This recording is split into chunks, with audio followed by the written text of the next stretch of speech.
Okay, this is going to be primarily for the toolbox operations. So I'm also going to include a top-down virtual component kind of instruction here. So one of the things with top-down is I see assembly 1. I do not want my virtual components or my external references tied to assembly 1. So the first thing I'm going to do is save. And let's see, we're in the assignments, probably not that one. We'll just put it at the top level. And so I'm going to just make this one a virtual example. Alright, so once that's saved, now I really don't want to change that name, so I need to pick carefully. We're going to tie geometry to it one way or the other. And once it's tied to that name, it's a little more difficult to take it apart. So the layout sketch, create layout, creates a 3D sketch, and there are some issues. I have not checked it in 2019, so that'll be on the list today. To make sure that some of the sketches as you're going will not show after you have created any additional geometry. So kind of hard to explain, so I'll leave that one. So I'm going to leave the layout for just very basic geometry. And if I'm going to do anything more complicated with this top-down assembly, then I'll just go into Sketch and stay with a sketch or a 3D sketch, depending on the geometry that I'm trying to create. So for this piece, I'm just going to go with a sketch. Didn't pop up with my plane, so I'll draw it on the top plane. Going to create a center rectangle. And we'll make this fairly good size so we can put some geometry in it. So 10 sounds good.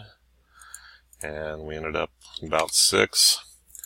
Alright, so I still want to include some different methods for dividing this geometry up. So probably the most common would be a linear pattern. So I'm going to just put in a point, and we'll dimension it off of the edge. And so 1/2 inch, how to do it. Got out of that, 0.5 and 0.5. Okay, so we can stay with the linear pattern. And we're going to space these at 1/2 inch increments. And I'm just going to run this up until we run out of room. So 19 for a 10-inch part. Oh, and that was a 1/4 inch? No, it's 1/2 inch spacing. Alright, so I just wanted to check. As soon as I go from one element to the next on the y-axis, then it adds the second row. I don't really need a second row. And we can change the direction around whichever way we need it. But I can set up that pattern pretty quickly that way. So to get rid of the second row, we just go back to 1. We're always going to have at least one row in Y, and maybe additional if we need to it. So I have the instance count. We have the x-axis direction. Let's see, what else did I hand points? And, oh, there it is. I didn't dimension the x spacing. So go ahead and accept that.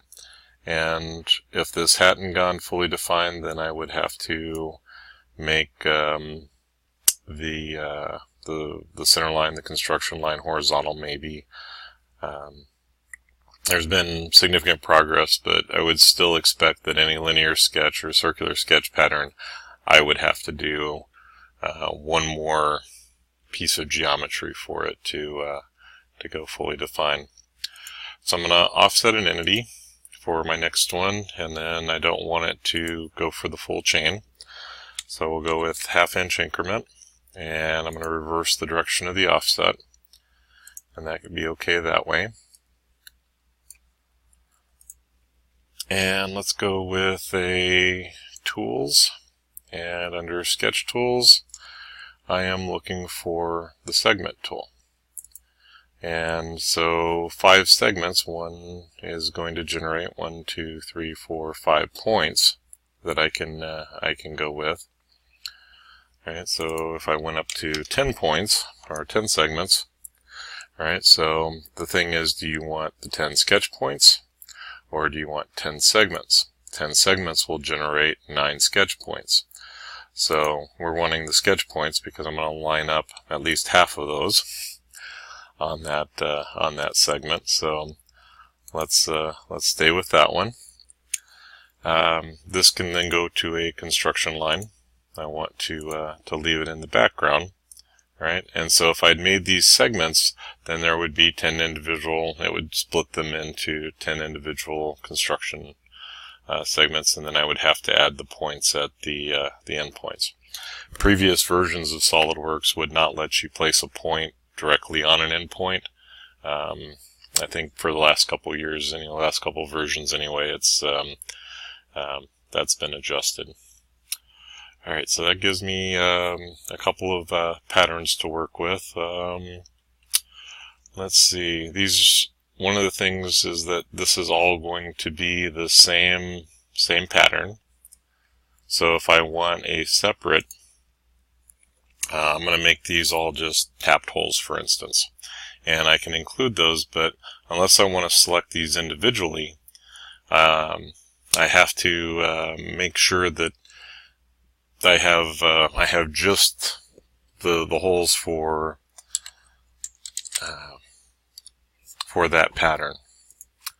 Right, and so once we get into a significant number of holes, I'm going to make sure that I'm not tying too much to this geometry. All right, so one more sketch on the top plane, and let's just put a couple of pins.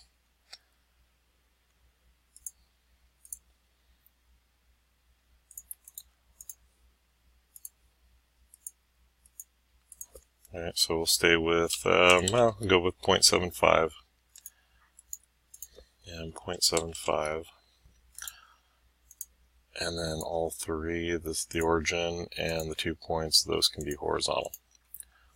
All right, so this will be my my dowel pin. All right, so that gives me some geometry to work with. All right, so as soon as I get to this stage, I can add as many sketches, 3D sketches, as I need, and that will put the information into the background. Under the assembly, then, now I'm going to make my components, insert a new part. All right, so if we had already built in bottom up, we would have built the base geometry, inserted it, done the mates. This is going to tie these two components together based on this sketch. All right, so one of the strategies would be to make this part, bring it in, and then tie the geometry to the part. I've had enough failures with a part driving other geometry that I prefer the sketch or the 3D sketch. All right, but that's a trial, live and learn type of process that you'll have to decide for yourself how far you want to take the external references. So another thing is that if I pick a plane, if I were to pick any of these planes, that instantly becomes the front plane in my sketch. So I'm just going to click out. That gives me the opportunity to make a name. All right, and it's in a fixed position. I do not want to change this fixed position because the geometry is tied to this sketch. If I try to move my virtual component after I've created it, it will just come back to the sketch, and it will keep returning to the sketch no matter what I do to it. When I edit the part, I will gradually see that that geometry shifting away from the origin as I continually try to move it, which is really bizarre, but it does happen that way. So the brackets, before I get too far, the brackets are telling me that this is an internal component. It only exists inside of the assembly. And so I'm going to edit the part. Everything that is in blue, we're editing. If there was other solid geometry, then it would show me as showing a transparency. So I want to open up a sketch on the top plane. I'm still in the center rectangle, so let's go back to a corner. Alright, I'm going to go into that feature and extrude. Control 7 to get the isometric so I can make sure it's going the right way. 1 inch should be fine. And there's my in condition. Alright, so then I want to hit the S key, go into the hole wizard, and the very first item I'll do for the bottom will be a 1/4-20 tapped hole. And its position will be the first point. Alright, so I only need that first instance because I can tie to the rest of those points. Alright, so the 1/4-20 tapped hole, and then this is going to, on the features, be a sketch-driven pattern. Alright, and so the selections, reference sketch, and everywhere that it finds a point, including the origin, well actually not the origin, that was the intersection of the 2 points, it's going to put that geometry. So let's go ahead and accept. And that's kind of the problem with the center rectangle is I'm not sure that I intended to, but that's what I got. Alright, so let's see if we can correct that real quick. We'll go into the layout, edit the sketch. By window pick, there's my point, but watch what happens when I delete. Yeah, that was the center of the sketch pattern. So that creates a little bit of an issue. Let's see if we can go back midpoint, and we'll grab, oh, they all came back. Alright, so I just needed to set the midpoint and get rid of that center point. So that was one I forgot to mention about the linear and the circular sketch patterns. We've done it in previous videos, is it automatically puts that location, or it might automatically put that center point location as a piece of geometry. So if you have the sketch, we just need to watch for it. Okay, so then the next one, and so now that we have a couple pieces of geometry, notice that we have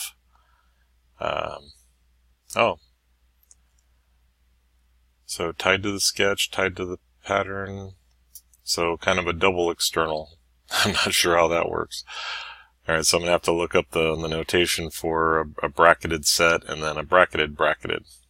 Okay, whatever. So sketch pattern is just telling me that it's referencing that geometry.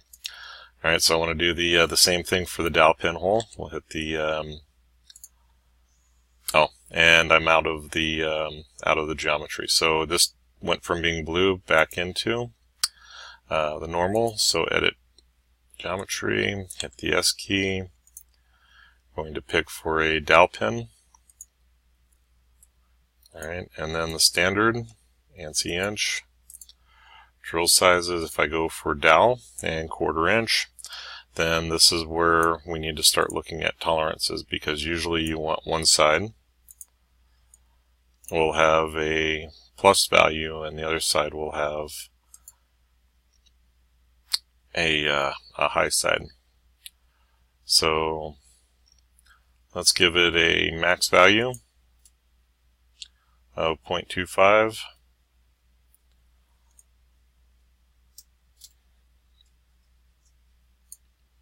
Actually,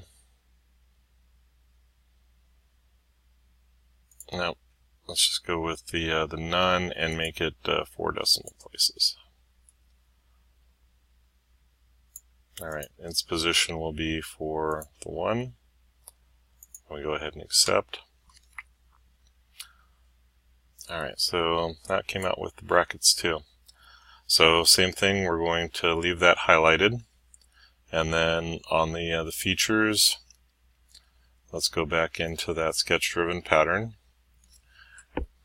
Alright, so there's looking at these mirror, we could possibly mirror it, but I don't have a center line, or I can, for a feature I can mirror across the plane. Curve-driven pattern if we were going along some curved geometry. We're going to use the sketch-driven pattern, table-driven pattern, and then fill pattern would just go through. And variable, I haven't seen that one, so need to catch up with it. Alright, so we have the sketch highlighted. Make sure I'm in the sketch-driven pattern. Selection will be for the point. And then I'm not rotating on my middle mouse button, so I'm going to have to find out what's going on there. So I want to see if that, since I just drew those two in, I'm not expecting to see that center point. And then one of the things, if we fail on any type of pattern, we can also look at the geometry pattern. And what geometry pattern says is it does not have to completely solve for the geometry. It just has to put the defined location, put the object in the defined location. Alright, so there's the two dowel holes. And then we can accept and get out of that feature. Alright, so I don't want to tie anything on my upper geometry to this. So I'm going to hide the component. Go into the top plane. Oh, already slipping into sketching mode. We need a new part. Part inch fractional. Again, I'm just going to click out so that my coordinate systems match up. I don't want to define a top plane. I want to tell it where I want to sketch, when I want to sketch it. We're going to edit the part, and then on the top plane we'll open up the sketch. And I can do the same type of thing. Features, extrude. 1 inch is fine, and it should be able to rotate up.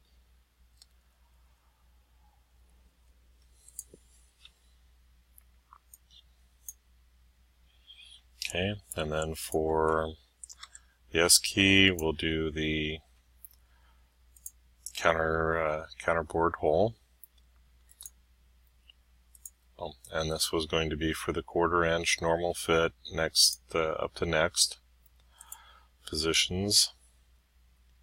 Apparently cleared something there. Alright, so as I mentioned, unless you want to go point by point, and we're going to have some overlap there, so probably need to adjust just a little bit. 1/4 20, I believe, is a 375, so let's go down to a close fit. I didn't adjust too much. The 257.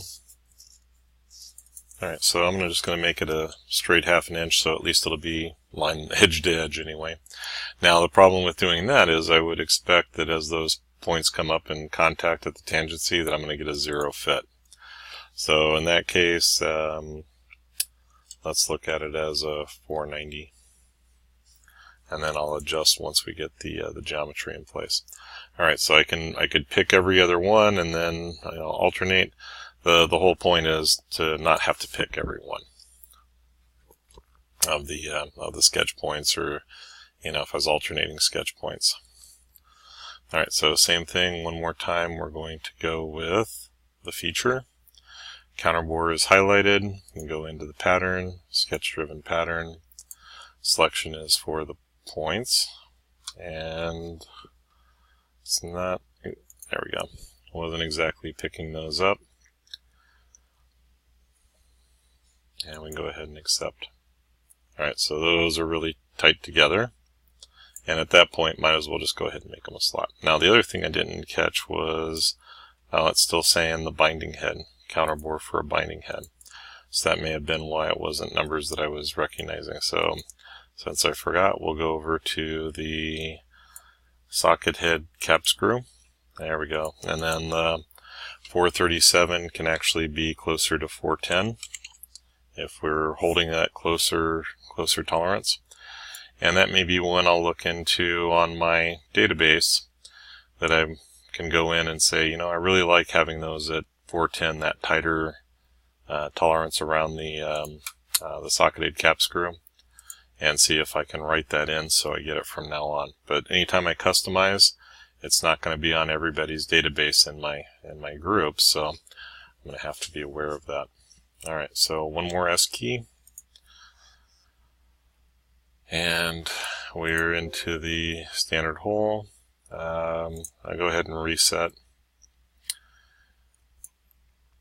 We're going to go back into the dowel pins, and then custom sizing. I want clearance, so I'm going to make this the 251, and that doesn't seem like a lot, but that becomes the fit. And positionally, if everything's lining up okay, my 2, 3 dowel pins will position this very close. Alright, so up to next, tolerance and precision, and this is still going to go to the 4 decimal place. Alright, so even though this isn't as nearly called out, it still shows it as a 250. If I go into measure or I put a dimension on this item, then it will show up as a 251. Alright, so let's go ahead and save the document. It's going to ask me if I want to save internally. Yes, I will control when I want to save externally, so I'm going to say don't show again.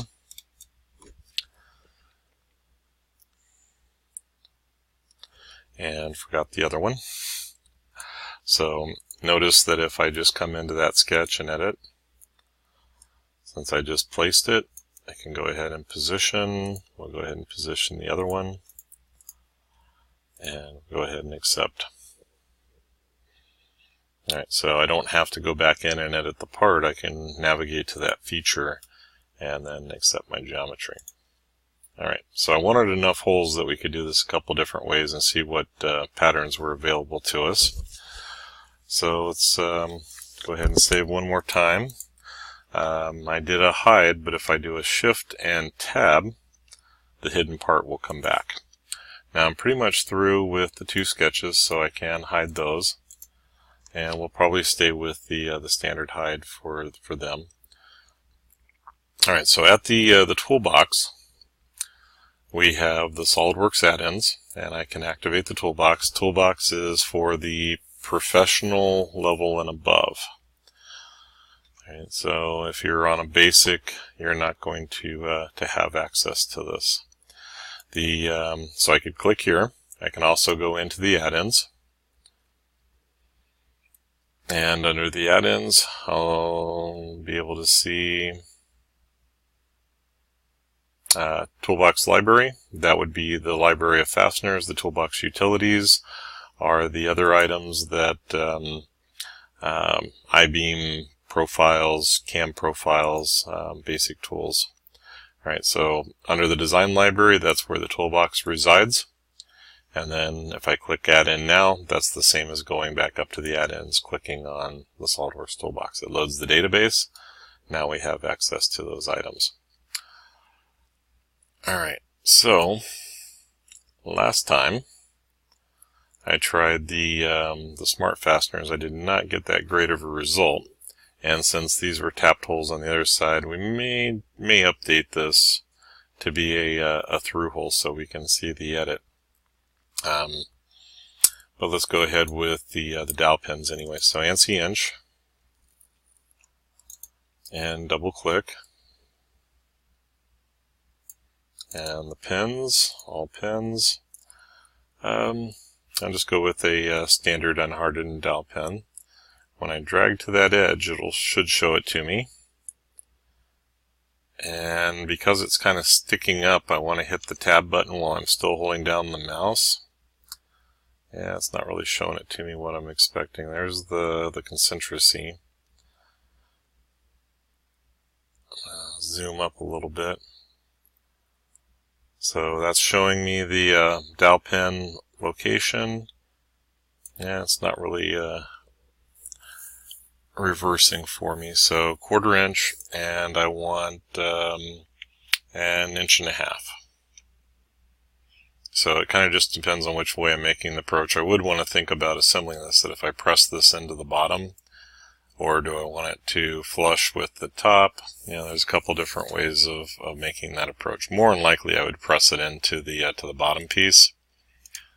So that being the case, when I think about the assembly process, if I have 1.25 inches, 1.5 inches, whatever the engagement is into the other part, I wouldn't want the full inch. I mean, for a 1/4 inch piece, a 1/2 inch engagement is going to give it plenty of location, and if the fasteners are doing their jobs, I'm not relying on this for shear or load or anything else. Alright, so let's go ahead and position it. I have the 1/4 20. I need to set the length, and I'm just off screen at 1.5 inches. And that looks pretty good, so we'll go ahead and accept it. It puts me right back into adding the next one. I'll go ahead and position that one, and then I can X out. Alright, so making those flush will coincident. And coincident. So that puts the two in location. Alright, so if I switch this over to transparency real quick, then I can see the engagement. This wouldn't necessarily have to be a through hole, except if I'm doing the majority of the machining from the top, if it doesn't hurt anything, I'm going to go ahead. And then in that case, if this was going to fill with debris or chips or something for a fixture, then I might go ahead and bring it up to flush with the face. Okay, so transparent. Oh, got the other one. So it picked through. Alright, so we have the transparency. Alright, so same with the whole location. We're going to go back in the design library and bolts and screws.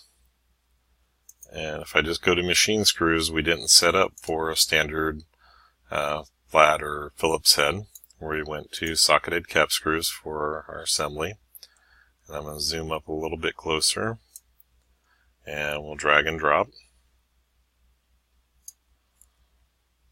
And it picks the finer thread, whatever the last one in the database is, 1/4 20. And then we're 3/4 through the part, and then same thing, anything over 2 times diameter, we're not really getting very much additional clamping force. So thread length, oh, we got the length. So I said 3/4, so let's go 1.25 inches, and then accept. So one of the things I like to kind of think about is this is going to give me a 1/2 inch engagement, which is plenty of the clamping force. But if this is something that has to be put together and taken apart to where some of these threads might get stripped, then having more thread available, if I need to go to a longer screw, I can increase the engagement as get a couple more uses out of it. Alright, so on the pattern, let's see if we can pattern this one, and then we'll switch over and try the smart fasteners. Alright, for a linear component pattern, then we're going to go with a pattern driven feature. We have the socketed cap screw, and we're going to find the sketch driven pattern is from the virtual component, so it's going to fill all of those items up and give me a pretty good list of socketed cap screws. Fortunately, it puts it all in the drive sketch. If I put these in one at a time, I'm going to continue to have this list, and at some point I'm going to want to select those items, right click, and just off screen I'm going to add to new folder, and those are my hardware or fasteners, whatever you want to call them. Tie those together. Alright, so the advantage here is that I can hide or suppress all of those items at the same time. So notice it suppressed the dowel pins and it suppressed the first instance because it was part of the hardware. But the drive sketch patterns, well, they're showing as undefined because the first one was setting the location. Let's see if one of those will move. Oh, nope, it's just rotation. Never mind. Say make sure it doesn't get away, and then we can suppress the group. Alright, so it's not really looking to see that this has a threaded or a through hole. So if I go back into the hole wizard and say I want to make that a clearance hole, and we'll show the custom sizing. So 250 is pretty close. It would slip and everything would have to be right on there. Wouldn't be very much positional. but it still wouldn't be as accurate as having the 2 dowel pins. So I would not trust the screws even at that tighter tolerance. And then any variation in the hole, if the drill bit wanders a little bit, twists a little bit, bends a little bit, we're not going to have that same that same type of positional location that we will with the dowel pins. All right, but I just wanted to see it as far as a clearance, so that we can make these changes as designs change and evolve. We want to pick these up. So let's see, smart fastener calculations, especially if there's a lot of holes. Well, this is pretty close to a lot of holes. So let's go ahead and see if there's a tool tip. Go with the counter borer. Alright, so there's my socketed cap screw, the socket head on the top. Alright, so what do we want to add? And we're going to look down through here. Oh, I found... Alright, so if I wanted a washer underneath this, that would be part of the stack. And we need to pick our 1/4-20. Oh, there we go, 1/4-20, 2 1/4 inch length of cut. Let's see what that does on the back side. So it's pretty far. We're going to have a problem probably with the overlap of the washers, but that's one of the reasons we're doing this, is to see what kind of clearances and issues we're going to run into. So with a nut and a washer and a little bit protruding through, we'll stay with that for now. 2 1/4 is kind of an oddball size though, so let's see what 2 inch looks like. Okay, so what it's saying is that if I change the thickness of this plate, then everything will update automatically. So let's go ahead and stay with that. Alright, the bottom of the stack then, we're going to go with a narrow flat washer preferred. Alright, so like I said, they're going to run into, and we're responsible for that intersection of those items. So, and then let's go with just a standard hex nut, and it gets added to the mix. And the length got a little bit wild there.